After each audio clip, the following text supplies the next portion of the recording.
Hey everybody, Kennis here. Hope you're doing awesome. Sorry if I don't look so good. I just got done painting and working, and so anyway. But hey, last week I made a video about Corey Feldman and his performance on the Today Show, and you may have actually subscribed to that video or subscribed to my channel because of that video, because I actually got a lot of response from that. I think that it actually in YouTube became one of the recommended videos for his actual music video, so that was kind of cool. So welcome to my channel if this is the second video that you're watching after subscribing. So just to recap what I talked about on the last video, in regarding art, there are basically four quadrants of art that you can have. You can have good art that's commercially viable, it has commercial appeal; bad art that has commercial appeal; good art that doesn't have commercial appeal; and bad art that doesn't have commercial appeal. So you're going to fit into one of those four categories, or art does, basically. Now the thing is, commercial appeal or not, that is an objective thing. So that really doesn't, it's easy to like identify that. And then with whether it's good art or bad art, that is totally subjective. So what's good art to me may be bad art to you, vice versa. So my point was with the video was that Corey Feldman was doing a performance, and he's not really commercially viable. Like, nobody's really rushing out to go buy his album necessarily. You know, even though he was on the Today Show, he's not really relevant necessarily in the entertainment industry right now. So my thought was, like, if you're hating on him, the idea is if you're fitting into that fourth quadrant of not good art, not commercially viable, there's no real point in just hating on somebody just to hate on them. But there were some really great responses on comments on my YouTube video about that, and so I wanted to address three kind of ideas that came up through it. The first was from Drevin, and he was talking about, I'm just kind of summarizing, and he's basically saying, I like to play basketball, but if anybody were to watch me play basketball, they'd probably laugh at me too. So that's why I'm not trying to be a professional basketball player. And that kind of makes sense. And he goes on to kind of critique the performance a little bit, which I'll get to in a second. But I would say that the difference between art or doing a performance and playing basketball is that basketball, whether you're a good or bad basketball player, is objective. It's easy to quantify that. It's easy to say that, hey, you're a bad basketball player, you can't play defense, you can't shoot, you can't whatever. So, there's nobody that's like trying to be a professional basketball player. Like if I was trying to be a professional basketball player, it's not going to happen because I'm just not made to play professional basketball. It's easy to say that. Somebody's wanting to pay, a team wants to pay you millions of dollars to play basketball. It's because you're actually good. So there's not really an in-between on there. You either are a good player or you're not. But he had some really good points with that. It kind of makes sense a little bit too. That if you're going to put yourself out there, that's what you're going to get. But moves it on to the second point. This is by Elizabeth, and she said that it's a good idea to generally be kind. It's a good rule of thumb to do that, but if our honest reaction to a performance or to art, we shouldn't conceal that because we're not, that's kind of like censorship in a way. And I kind of agree with that point, and I'm going to elaborate on it in a second. But she was saying, I don't want to censor anything. Well, not necessarily anything. I don't want to certainly censor speech. And I think that's what makes our society great, is that we have free speech and you can say whatever you want. Doesn't mean that there's not consequences for that, but if you go say something that's like racist or something, well, you're going to get what's coming to you. But if I wouldn't want to censor somebody from saying whatever they wanted to say, but that doesn't mean that I should be censored from reacting to that. Having said that, I think that there is a difference between a critique and just hating on somebody, just making fun of somebody. And so I guess what I mean by that is this would be addressed to people that just aren't jerks. Okay, if you're just not a jerk, I'm who you're talking to. If you're a jerk and you're just like trolling somebody or wanting to make somebody feel bad, okay, fine, go ahead and do whatever you want to do. I'm just talking about like good people. When you're responding to somebody, so for instance, Corey Feldman, he does this performance, and in my opinion, and a lot of people shared that opinion, it wasn't great. I could make a video about how the performance wasn't good and saying these are the things that I thought were lacking and didn't quite work, or whatever the case is.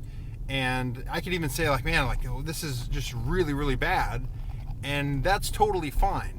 But to tweet Corey Feldman and be like, you're the most pathetic person that's ever lived, that's just being a jerk. And so there's a difference between like hating on somebody and critiquing art.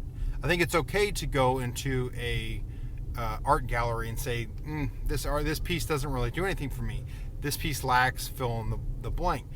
But if you go to, and this is kind of where the lines get a little bit gray, if I were to go to like a high school art show and critique something on the same level that I would going into an art museum that you're like paying money to get into, there is a difference between that. It's not something that I think you would just kind of be being a jerk. And that's kind of my point with the Corey Feldman thing, is like, I kind of feel like in a way that's the going into a high school art show, and hopefully that's kind of coming across. But she also made another point, Elizabeth did, that probably an issue with Corey Feldman is he surrounds himself with yes men.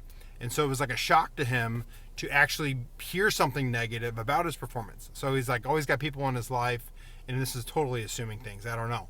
But let's just say that's the case, that if you're always, don't have anybody critiquing you in a positive way, then you're never really going to, it's going to be difficult for you if you're getting hated on. So that actually kind of is important as a musician, as an artist of any kind of, in any way, is actually to open yourself up to an appropriate critique. And when I lived in Nashville, I aspired to be like a songwriter, and that was unsuccessful. But there were times that I would have songs, and I would go to different friends, and I'd play it for them and say, hey, what do you think about this? But these were trusted people. These were people that I trusted their opinion. I trusted that they weren't just out to get me somehow. And I would play them music, and sometimes they go, man, that's a great song. You should go for that one. And sometimes they'd say, you need to either fix a lot of stuff in the song or just write a different one because that one's really not working. I appreciated that, and I opened myself up to that. The issue with it is like there's a verse in the Bible that says, don't throw your pearls to swine. And basically it's saying, like, if something's real valuable, don't just throw it out there, and open yourself up for anybody to trample on it. And so that's kind of where I would say to like Corey Feldman, who cares what anybody says if you don't know them and you don't trust them, and you're not like, they're not important. If their opinion isn't important, why are you putting importance on it? So if somebody says something negative, who cares? What is the big deal? And I think he's even now gone on to think about like this is just a big conspiracy for the reason all the negative response is just a bunch of people that are like trying to get other people to respond negatively to him, and that's just not the way it is. And I remember when I started my YouTube channel a few years ago, and the first few months, there would be like negative comments on a video, and I would like put my heart into a video, and I'm like, I don't have to do this, but I go out there and I make it, and I do like a guitar review or something like that, and then somebody would just make like kind of like a short, almost vicious comment. And I remember distinctly sitting at my computer, and I made the decision, I am not going to get upset at any negative comment. You could try it on this video. You could comment and say the most vicious thing below and make fun of me, whatever the case is. I'm not going to respond negatively back to you. I'm only going to either be neutral or even positive back to you. And it's just because I care what people have to say if it's positive and it's helpful. But if it's a negative thing, then I'm not going to put my energy into that. And so I would just encourage, like Corey Feldman or anybody that's in that situation where you put yourself out there and then it's being made fun of. Man, don't like feel like you have to fix everybody's opinion. It's okay that if what you think is artistic and you're putting it out there, someone else thinks it's just junk. It's okay for that to happen. And anyway, so I thought I wanted to clarify some of that stuff.